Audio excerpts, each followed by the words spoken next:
Hi, everybody. I guess we get the great opportunity of cooking on video now, and I am so pleased to do it. So today we're going to make matzo ball soup, and it's going to start with Jewish chicken soup. And the recipe I'm kind of using today, I think, is one that my mom kind of taught me how to do, and I'm sure my bubby taught her how to do it, so it's kind of a generational thing. But I always say this, and I remember a discussion several years ago about chicken soup. I think it was like maybe on Facebook or something through the synagogue, and everybody had their different variations of chicken soup, and I think there's probably as many variations of Jewish chicken soup as there are bubbies. So my version may not be exactly maybe the way you were taught, but it doesn't matter. Everybody can use their own version, and I'm happy to pass our version on to you. So to start with, we're going to make chicken soup from scratch, and then we're going to add matzo balls to it in just a little bit. So to start with the chicken soup, we've got some fresh vegetables. We're going to have carrots, onion, celery, and this is really weird for some people, but it's a parsnip. It looks like a carrot, but it's white, and it's a parsnip. And I always feel like the parsnip is maybe the secret ingredient. So we'll see. Also, we're going to add some chicken. What I recommend is bone-in chicken thighs with the fat on and everything. The fat is what helps make that flavor of the chicken, and we'll get rid of the fat by the time the chicken soup is done, so don't worry about that. To start, all right, I've got my gloves on, and we're going to start with cleaning the celery and carrots and parsnips. Now, I always like to wear gloves when cooking. I even wear them at home a lot of times as well. And when we're ever teaching cooking at IHC, we make the kids wear gloves there as well. So for those of you parents who have gotten food from us that's come home with your child, after we've made it, you can rest assured that it's all safe. We wore gloves. Next are carrots. So I find this kind of difficult for some people who maybe haven't used a vegetable scraper before. But the vegetable scraper has a blade on it here in the middle. We're just going to clean those carrots. It's pretty easy. We'll just clean them down, and then we're going to take the ends off just because that's just the way I like to do it. So we've got 3 pieces of celery and about 4 carrots. Just takes a minute to kind of get all the outside layer off, and then we'll cut the ends off in just a second. You can ask Miss Melissa, my wife. I make a huge mess in the kitchen when I'm cooking. She's our camera person today. And you may hear from our production assistants, London and Jellybean. So anyway, yeah, I think, yeah, thanks. That's London. She's not near the food, so don't worry. We'll get this cleaned off here in just a second. And then,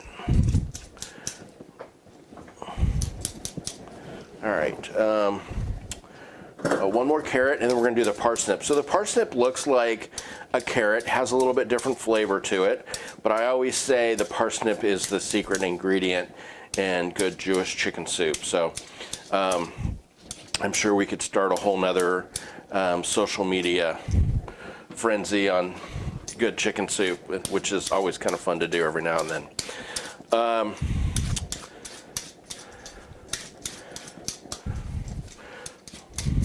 It has a nice fragrance to it too. When you start peeling the parsnips, you can smell it right away.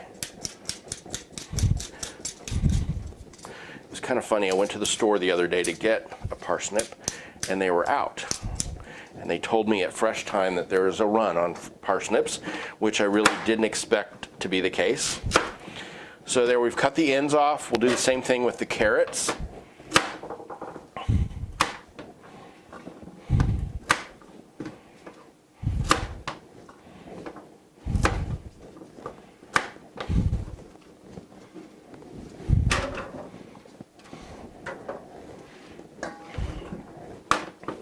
I'm one that uses the garbage disposal all the time. I know a lot of people don't like to put stuff down the garbage disposal, but honestly, I feel like the fruits and vegetables help the whole system work better. All right. So on an onion, we're just going to cut the two ends off. I know the one end's supposed to make you cry. Actually, I use sweet onions all the time, and they really don't affect me. But I know different onions affect different people in different ways. So, main thing, I just want to get the skin off of it, the outer layer. And we're going to leave this pretty much whole, but we're going to put a little slice in it. It'll actually fall apart when it's cooking, but that's okay. We're going to end up taking it out anyway once we're done. Okay, so there we go. We got all that off. Just rinse that extra peel off. Okay, so what I do with this is I just slice it like this. Okay, now we're going to take everything over to one more thing before I do that. I do want to cut up. So the parsnip, I cut it up, I guess, to put it in there, but I always take it out by the time we serve it. But some people like it. So the carrots, I'm cutting into kind of like a 3-inch length. And it's great where you can just put one piece of carrot into a bowl of soup that way. And if you cut it now, you won't have to try to cut it later when it's a lot softer. So it might be a little easier. And the celery, some people like eating the celery with their soup. I don't, because I feel like it gets a little stringy, but it adds a lot of flavor to it. So the celery, I just cut in half, and then I'm going to end up taking it out for ours. But some people do like to keep it in. And the onion, like I said, we just cut like just a little slit in it, and that helps it kind of the flavors escape a little bit when it's in the pot. Okay, so we're going to take this over to the stove. All right, so we're going to take these over to the stove. I'm going to turn the stove on high. I put about 6 quarts, or 5 quarts actually, I'm looking at it, 5 quarts of water in a pot. So while I just turned it on high, so it'll start boiling here soon. I'm just going to go ahead and throw our vegetables in it.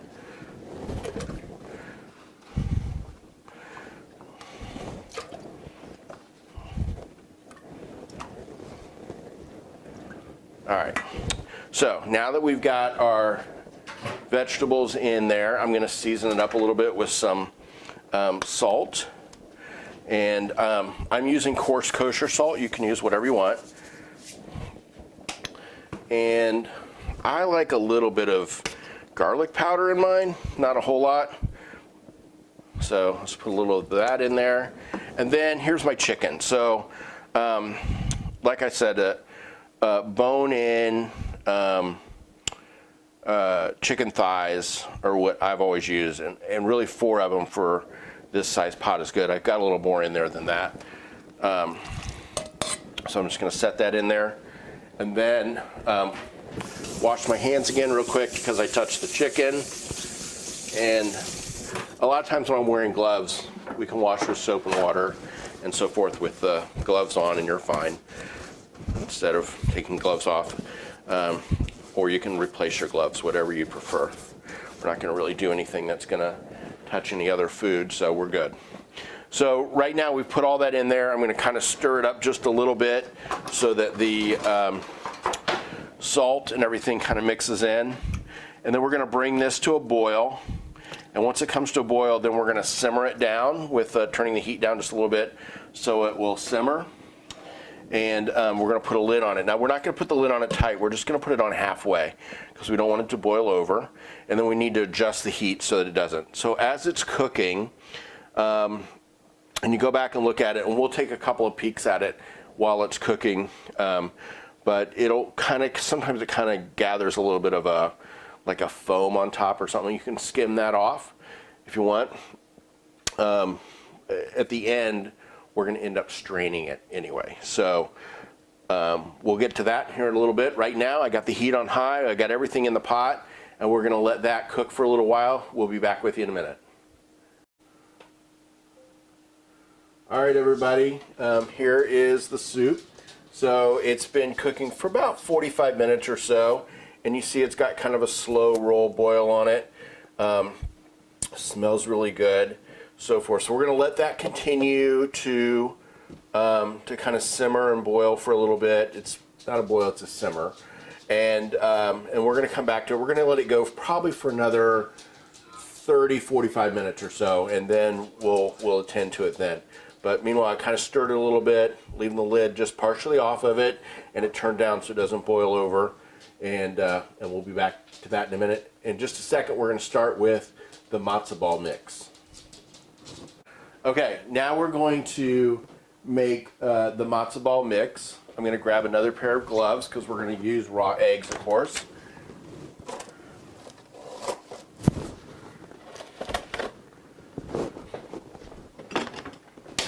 Okay. So the matzo ball mix, you can make it from scratch. We had this discussion a few weeks ago. I taught a Derek Torah class, and we were trying to decide whether we have the kids make the matzo ball mix from scratch using matzah meal, or do we use a mix? We all decided everybody uses the mix, and it tastes so much better, and I think the matzo balls come out so much better as well. So I don't think there's a problem at all using the mix versus going scratch. I like the Manischewitz brand. There's other mixes out there as well. So first things first, with the mix, the directions, just make it to the directions. We're going to put 2 eggs in a bowl.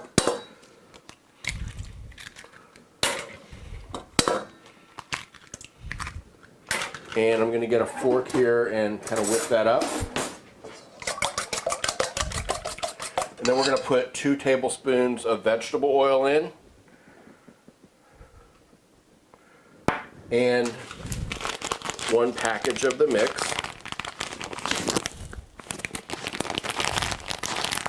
Of course, it doesn't want to open for me. This is not necessarily the way you should do it, but it's what we're doing. Okay, so the mix already has like all the seasonings in it, and it's made with matzah meal, so it's just a little bit less trouble to do.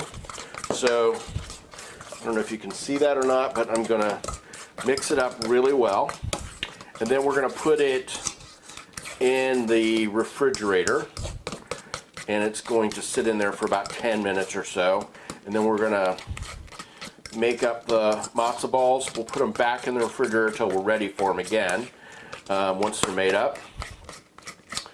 So just kind of let that go. Okay. I feel like it's mixed fairly well. I don't want... Show the bowl to the camera. Yeah. So I'm going to grab a spatula though, because I want just to kind of scrape it all together so that it doesn't dry up around the bowl. I'll show that to you in a second. Okay, so there's what I've done. We're going to use the spatula in a minute anyway. I'm going to put that in the refrigerator. We'll be back in a few minutes. We'll check on our soup and we'll make matzo balls. All right, everybody, I just took this out of the fridge. It's our matzo ball mix, and it's been in there for about 10 minutes, maybe a little longer. So I'm going to take, I like using scoops because they're even. This is a teaspoon scoop, and this is probably a little bit too small. This one is like a cookie scoop, and it's bigger than a tablespoon. Really, a tablespoon scoop's perfect, but I don't have any of my tablespoon scoops here. I think my 1 or 2 extras I have might be, I might have taken them to IHC to use when we made Hamantaschens a few weeks ago, and I didn't bring one back. So anyway, we're going to make these. These are going to be big matzo balls. So I take our scoop, put it in my hand, roll it out nice and tight so that it looks like that. We're going to set that down here. And I'm just going to go ahead and do the whole thing real quick.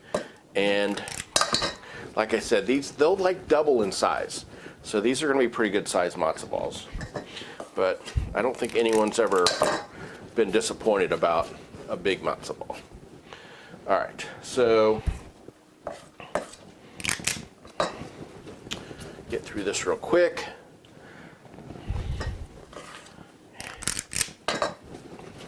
If you don't have a scoop, you could actually use a tablespoon.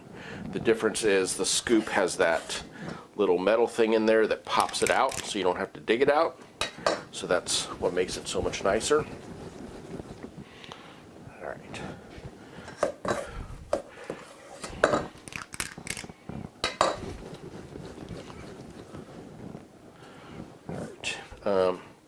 And if you're making this like for Passover Seder, you're obviously going to want to make more than one package because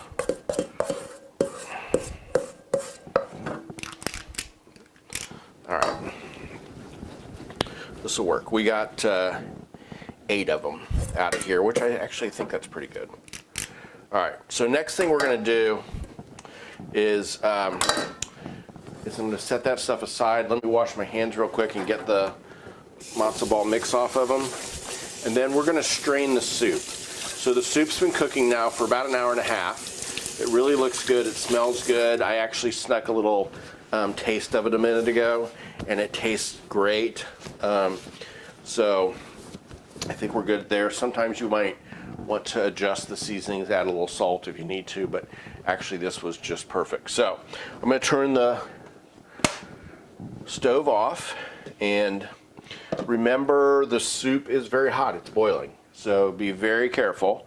A lot of times you tend to get a little steamed, like a steam rush up at you as you dump it into the strainer, but we're going to dump it into the strainer here.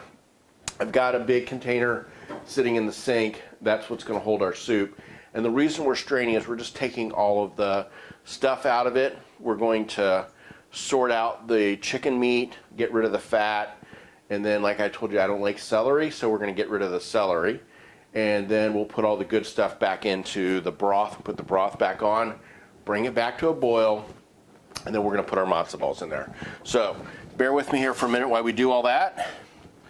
Here we go. So be careful once again as you do this.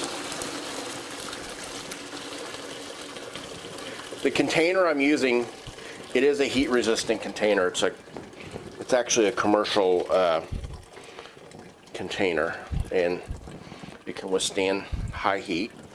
All right, so I'm gonna set that aside for a minute, let that drain out. I really need to set that someplace that it's not going to sit and continue to drain on its own. So I just want to put it on another bowl. Here we go. We'll set it there. Okay, for the most part, most of the liquid has come out. And now just keep in mind that some of the liquid steams away. So we started with 5 quarts. We have 4 now. So just keep that in mind. Okay, so let's put this back in the pot.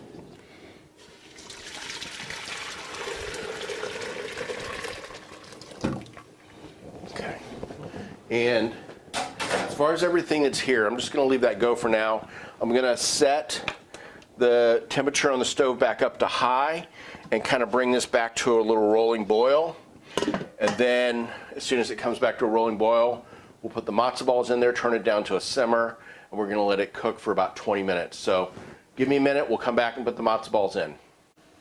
Okay, everybody, we got the soup broth boiling back again, and I turned it down to about halfway. I'm going to turn it just a little bit lower because we're going to actually put the lid on it this time. And when you put the lid on it, it creates obviously more heat. More heat, it boils. We don't want it to boil over. Okay, so we have our matzo balls we just make. We're just going to set them in the pot. Don't burn yourself when you set them in.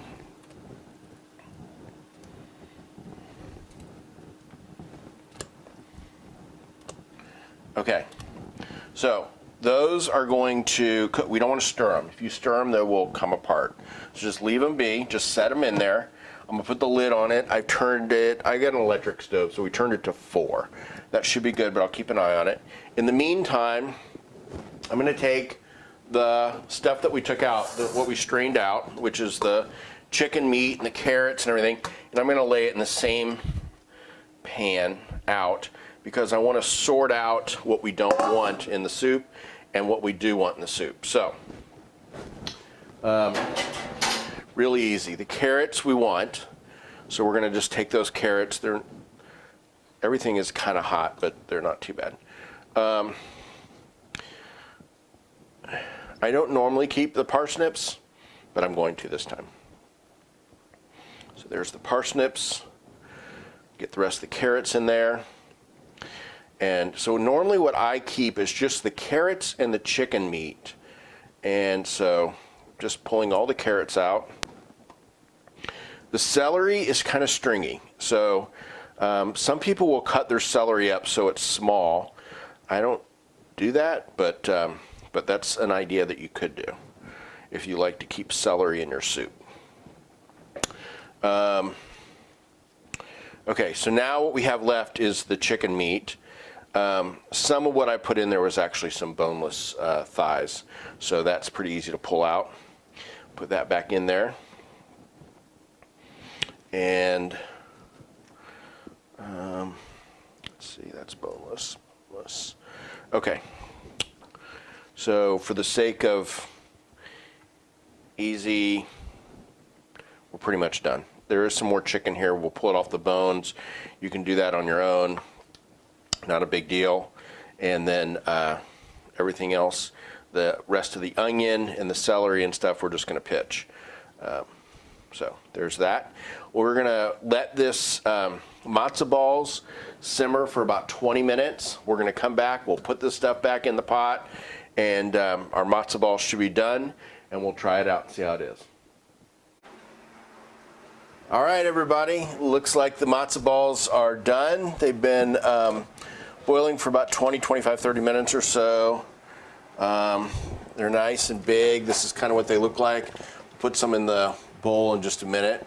So this is everything that we cleaned out. So this was the chicken meat, the carrots. I did leave the parsnips in. So we're going to put all this back into the soup. You want to be easy when you put it back in because the carrots are really very tender and they'll really fall apart. So just put all that back in, and then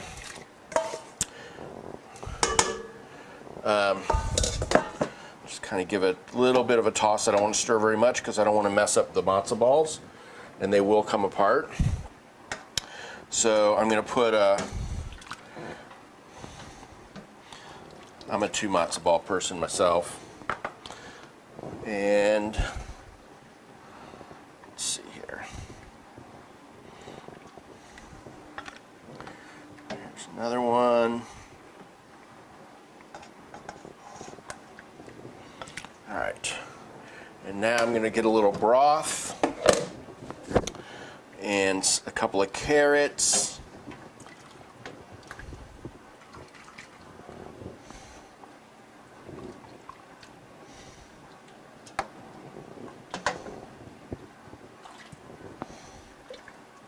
We have a little chicken meat in there. Really looks good.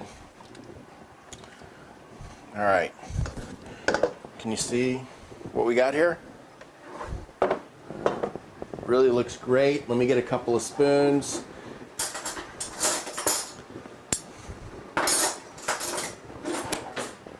And we can try. I'll take a little soup, taste of the soup. That's really good. And then let's try the matzo ball. I can tell you right now, it's fluffy, very fluffy. People like fluffy matzo balls.